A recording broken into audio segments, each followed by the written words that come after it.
এ আজব এক মরিচিকা নানু ভাই।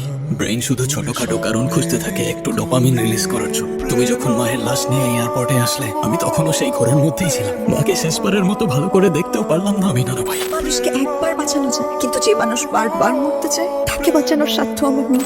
সংসারে ভালোবাসার চেয়ে যখন জিদ বড় হয়ে দাঁড়ায় তখন মানুষ জিতে যায় ঠিকই, কিন্তু সম্পর্কগুলো হেরে যায়। ঈশা, কোথায় যাচ্ছ? ইরফান, এটা তোমার আর আমার মাঝখানে শেষ। সাইন করে দিও। আমি না আমার জীবনের সবকিছু বাঁচিয়ে রেখেছিলাম তোমার জন্য। তুমি যখন 2 মাস রিহাবে ছিলে, আমি প্রতিটা রাত মোনাজাতে কাটিয়েছি। আল্লাহর কাছে শুধু চেয়েছি যেন সে তোমাকে এই অন্ধকারের পথ থেকে আলোতে ফিরিয়ে আনে। কিন্তু তোমার শরীরে যে বিষ বইছে তা আমার ভালোবাসার ক্ষমতার থেকে অনেক বেশি। আমি তোমাকে 2টা রাস্তা দেখিয়েছি। একদিকে আমি আর আমাদের স্বপ্ন, অন্যদিকে তোমার সেই অন্ধকারের জগৎ, যেটাকে তুমি বারবার বেছে নিয়েছো। Isha, Isha, I am sorry Isha. Sorry? মানুষকে একবার বাঁচানো যায়, কিন্তু যে মানুষ বারবার মরতে চায় তাকে বাঁচানোর সাধ্য আমার নেই। নিজের সাজানো জান্নাত আমি নিজেই পুড়িয়ে ছাই করেছি। এই গুনাহ আমার, আর এই বিষাক্ততার দিক আমারই লেখা। আমি জানি আমার এই ধ্বংসের জন্য আমি দায়ী, কিন্তু যে শয়তান আমার হাতে বিষের পেয়ালা তুলে দিয়েছিল তার সাথে হিসাবটা এখনো বাকি। আয় ভাই, আমি জানতাম তুই ফিরে আসবি। এই ঘরের দরজা তোর জন্য সারা জীবন খোলা ছিল। শুধুমাত্র ওই অভিশাপটার জন্য আমি দেয়াল তুলেছিলাম। তুই ফিরে এসেছিস, আজ আমার বুকের উপর থেকে পাথরটা নেমে গেছে। আমি জানতাম যে ওই ছেলে তোর যোগ্য না। ভাঙা কাজ দিয়ে কখনো ঘর করা যায় না। কাল থেকে আমি তোর জন্য নতুন সম্বন্ধ দেখবো। আমি এমন রাজপুত্র আনবো যে তোর পাশে দাঁড়ালে লোকে তাকিয়ে দেখবে। তুই চিন্তা করিস না মা, তোর বাবা সব সামলে নেবে। মা, আপু কাঁদছে কেন? সংসারে ভালোবাসার চেয়ে যখন জিদ বড় হয়ে দাঁড়ায় তখন মানুষ জিতে যায় ঠিকই, কিন্তু সম্পর্কগুলো হেরে যায়। এতদিন পর গ্রামে আসলি, বাসায় যাবি না নানু ভাই? এইভাবে রাস্তায় দাঁড়িয়ে থাকবি? না নানু ভাই, দূরে কোথাও চলে যাব, হারিয়ে যাব। তবে তার আগে তোমার সাথে একটু সুখ দুঃখ ভাগাভাগি করতে আসলাম। পাগলামি করিস না। কাগজের এক টুকরা সাদা নীল নকশাকে তোর মহব্বতকে মুছে দিতে পারবে? মানুষ তো শুধুমাত্র কলম দিয়ে সই করে, কিন্তু সবকিছু লেখা আছে ওই লাউহে মাহফুজে। আর তুই ভেঙে পড়লে তোর হারানো তোদেরকে কে জোড়া দেবে নানু ভাই? একটা কথা আজ অব্দি বুঝতে পারলাম না, তোর মতো হাসি খুশি একটা ছেলে কিভাবে এই নিশার চক্রে পড়লো রে নানু ভাই? এরকম তো কিছু ছিল না নানু ভাই। সবকিছু বসন্তের বাতাসের মতো রঙিন ছিল। সময়টা আমাদের গ্রাজুয়েশনের শেষের দিকে। ঈশার বার্থডে ছিল সেদিন। ওই একটা দিন আর একটা ভুল ডিসিশন। এই নে, এটা ট্রাই কর, তখন তুই আর ইরফান থাকবি না, সুপারম্যান হয়ে যাবি। এই নে, ট্রাই কর। I love you. মানে? আমি খেয়াল রাখবো তোমার, কখনো একা রাস্তা পার হতে দেবো না, কখনো কোনো ঝামেলায় পড়তে দেবো না। তোমার থেকেও তোমাকে প্রোটেক্ট করবো। তোমায় সবসময় ভালোবাসবো, আর ভালোবাসায় কখনো চিটিং করবো না। তোমায় সবসময় সত্যি বলবো, কখনো মিথ্যা বলবো না। মানে বলবো ছোটখাটো, কখনো তোমায় একটু কম সুন্দর লাগলেও হয়তো বলবো তোমায় অসম্ভব সুন্দর লাগছে, কিন্তু এমন মিথ্যা বলবো না যেন বেইমানি হয়ে যায়। So will you marry me? এই কথা বলতে তোমার 4 বছর সময় লেগে গেল। তুমি কি ভাবছো আমি কিছুই বুঝতাম না? পেছনের বেঞ্চ থেকে আমাকে কে পাহারা দিচ্ছে সেটা আমি ঠিকই বুঝতাম। তাই জন্যই এতদিন ওয়েট করছি। হ্যাঁ, হ্যাঁ আবার কি? মানে আমিও তোমাকে পছন্দ করি। I love you too. সবই তো ঠিক ছিল, এরপর কি হলো নানু ভাই? এরপর তোমার মনে আছে তুমি হঠাৎ করে এসেছিলে একদিন আমাদের বাড়িতে মাকে গ্রামে নিয়ে যেতে। তোর জন্য অনেক কষ্ট হচ্ছে রে নানু ভাই। এই নিস্তব্ধতা আমি সহ্য করতে পারছি না। তোর বাবা যাওয়ার আগে এই সব বাড়ি গাড়ি সম্পত্তি সব তোকে দিয়ে গেছে, কিন্তু এখন থেকে হয়তো তোকে একা সবকিছু করতে শিখতে হবে। মানে তুমি কি বলছো নানু ভাই? আমি কিছু বুঝতে পারছি না। আকাশ যখন মেঘে ঢাকা পড়ে তখন সূর্যকেও হার মানতে হয়। কি এটা? এখানে মায়ের নাম লেখা কেন? হ্যাঁ, কি হয়েছে মায়ের? তোর মায়ের ক্যান্সার, তার লাস্ট স্টেজ চলছে। মানে কি বলছো তুমি? আমাকে কেউ কিছু বলে নাই কেন? হ্যাঁ, কারণ সে জানে এখনো তুই ছোট, তুই জানলে ভেঙে পড়বি। তাই সে নিজের কষ্টকে নিজে লুকিয়ে রেখেছে। তোকে হয়তো বলেছে আমার সাথে তোর মা গ্রামে একটা কাজ যাচ্ছে, কিন্তু সত্যিটা হলো ওকে নিয়ে চিকিৎসার জন্য দেশের বাইরে যাচ্ছে। বাকিটা আল্লাহর ইচ্ছা। তুমি এসব কি বলছো নানু ভাই? এটা কিভাবে হতে পারে? কোথাও একটা ভুল হচ্ছে। আমি মাকে এক্ষুনি জিজ্ঞাসা করছি। খবরদার, নিজেকে নিয়ন্ত্রণ কর। তোর মা তোকে এই অবস্থায় দেখতে চায় না, সে তোকে কিছু জানাতে চায় না। তুই অভিনয় কর, তুই কিছু জানিস না। ইরফান, কি ব্যাপার? নানা ভাইকে খুব চালানো হচ্ছে না?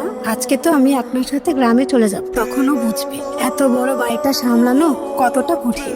এ আজব এক মরিচিকা নানু ভাই। ব্রেইন শুধু ছোটখাটো কারণ খুঁজতে থাকে একটু ডোপামিন রিলিজ করার জন্য। তুমি যখন মায়ের লাশ নিয়ে এয়ারপোর্টে আসলে আমি তখনও সেই ঘোরের মধ্যেই ছিলাম। মাকে শেষবারের মতো ভালো করে দেখতেও পারলাম না আমি নানু ভাই। তুই বড় দেরি করে ফেলেছিস নানু ভাই। তোর সেই অন্ধকার দিনেও ঈশা আলোর মতো তোর হাত ধরেছিল। বাবা মা নিজের ঘর ছেড়ে তোর শূন্য ঘরে উঠেছিল। মায়ের কথা খুব মনে পড়ে যে নানু ভাই, এখন আর নিজের ইমোশন গুলোকে কন্ট্রোল করতে পারি না আমি। এই একটা জিনিসই আমার মাকে ভুলিয়ে থাকতে শিখিয়েছিল আমার। কিন্তু আমি এখন বুঝতে পারছি আমি আমার মাকে আর ভুলে থাকতে চাই না নানু ভাই। মায়ের স্মৃতিগুলোকে ঘিরেই বেঁচে থাকতে চাই আমি। মরে যাওয়ার চেয়ে বেঁচে থাকাটাই আসল লড়াই নানু ভাই। হ্যালো, কল করে কথা কেন বলছো? বাসায় থাকতে হয় তাহলে কলই বা কেন করেছো? ফোনটা রেখে দাও। এভাবে কথা বলছো কেন? মিস করছিলাম তোমাকে তাই। আর কিভাবে কথা বলবো জানি না, আর মিস করলে বা কি? হ্যাঁ, সরি। সরি কেন? এই শব্দের কি কোনো মানে আর আমাদের মধ্যে বাকি আছে? জানি না। কেমন আছো তুমি? ওখানে সব ঠিক আছে তো? আর সবাই ভালো তো আছে না? আছি, আল্লাহ যেমন রেখেছে। আর আমার খবর জেনে তুমি কি করবে? আমি সবকিছু ঠিক করতে চাইছা ঠিক আগের মতো। আমি শেষবারের মতো কথা দিচ্ছি তোমাকে, আমাকে শেষবারের মতো একটাবার বিশ্বাস করে দেখো না প্লিজ। বিশ্বাস তো অনেক দামি জিনিস ইরফান, এসব কথা বাদ দিই। যদি আমার জন্য কিছু করতেই হয় তাহলে একটা কাজ করো। আমি ভুল করে একটা ছোট বক্স রেখে এসেছি, এটা আমার খুব যত্নের জিনিস, ভালোবাসার জিনিস। যদি পারো ওটা একটা পার্সেল করে পাঠিয়ে দিও আমার কাছে। আমি চাই না আমার কোনো কিছু ওই বাসায় পড়ে থাকুক। রাখছি। এই নাও তোমার পার্সেল, তোমার অনেক যত্নের, তাই আমি দিতে চলে আসলাম। Thank you. আমার বেবি যাওয়া উচিত, কিছু বলবা? না, কি বলবো? আচ্ছা যাও তাহলে, ভেতরে যাও। তুমি যাও, আমার বাবার বাড়ি, আমি বাইরে থাকবো না ভেতরে থাকবো, তোমাকে জিজ্ঞেস করে থাকতে হবে? আচ্ছা না মানে কারোর বাসার সামনে আসলে চা কফি না হোক অ্যাটলিস্ট ভেতরে তো যেতে বলে না, এভাবে তাড়িয়ে কে দেয়? তো আমি তো ভেতরে আসতে না করিনি। না করনি, আবার আসতেও তো বলনি। বলিনি তো কি? বাড়ির সামনে আসলে কি তাকে কার্ড ছাপিয়ে ভেতরে ইনভাইট করতে হবে? নিজের থেকেই তো আসা যায়। আমি তো ভাবছিলাম তোমার সাথে কথাই বলবো না, কিন্তু বাবার সাথে তোমার কথা শোনার পর ভাবলাম একটু তো কথা বলাই যায়। ও তাই না? কিন্তু তোমার বাবার যে রূপ দেখলাম আজকে, মনে হচ্ছে তাকে কনভিন্স করা আর এভারেস্ট জয় করা দুটোই সেম। এই একটু টিপস দাও না, কি করলে তোমার বাবা খুশি হতে পারে? আমার বই গেছে, আর আমি কেন টিপস দিব? আমি নিজেই তো তোমার উপর রেখে আছি, তোমার সাথে যে কথা বলতেছি এটাই তোমার ভাগ্য, বুঝছো? খুব ভালো। তুমিও আমার উপর রাগ করে আছো, তোমার বাবাও আমার উপর ক্ষেপে আছে। এই তোমাদের বাবা মেয়ের সমস্যাটা কি? হ্যাঁ, দুটোই একই ফ্যাক্টরির কড়া মেজাজের ব্যাটারি। এই ব্যাটারি মানে? খবরদার আমার বাবাকে নিয়ে একদম উল্টাপাল্টা কথা বলবো না। হ্যাঁ বুঝছি, তোমার থেকে হেল্পের এই পাবো না আমি, যা করার আমাকেই করতে হবে।